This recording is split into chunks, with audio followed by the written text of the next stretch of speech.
Umasa si House Committee on Public Accounts Chairperson at Bicol Sarok Party List Representative Terry Ridon na makakalap nila ang kinakailangang boto para mapatalsik si Vice President Sara Duterte.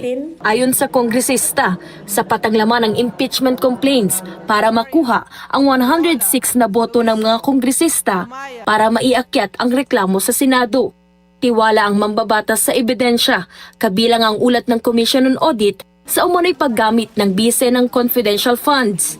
Ang 6.77 billion pesos na kahinahinalang transaksyon na kinumpirma ng Anti-Money Laundering Council at ang umano'y kill chart video ni VP Sara laban kay PBBM at First Lady Liza Marcos. Sa press conference ngayong Sabado, sinabi ni Ridon na sa Lunes na magsisimula ang meeting ng komite para maaprubahan ang committee report bago dalhin sa plenaryo at pagbotohan ang impeachment ni VP Sara. Expectation po natin dyan, within the next 2 weeks, we will have transmitted to the Senate and we have impeached the Vice President.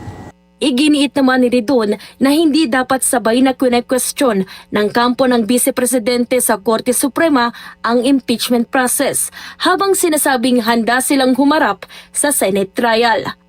Aniya, mas makabubuting bawiin muna ang kanilang petisyon para maiwasan ang aniyay contradictory na posisyon. Inaasahan naman ng mambabatas na makikita sa plenary proceedings si Davao City 1st District Representative Pulong Duterte at ipagtatanggol ang kanyang kapatid na si VP Sara. Samantala, iginiit naman ni Human Rights Advocate Attorney Dino De Leon na panahon na para harapin ni VP Sara ang mga aligasyon na matagal na dapat niyang sinagot. Kung hindi siya handa sa public scrutiny, get out of public service. Una nang sinabi ng defense team ni VP Sara na sasagutin nila ang mga aligasyon sa oras na maiakyat ito sa Senado na siyang magsisilbing impeachment court.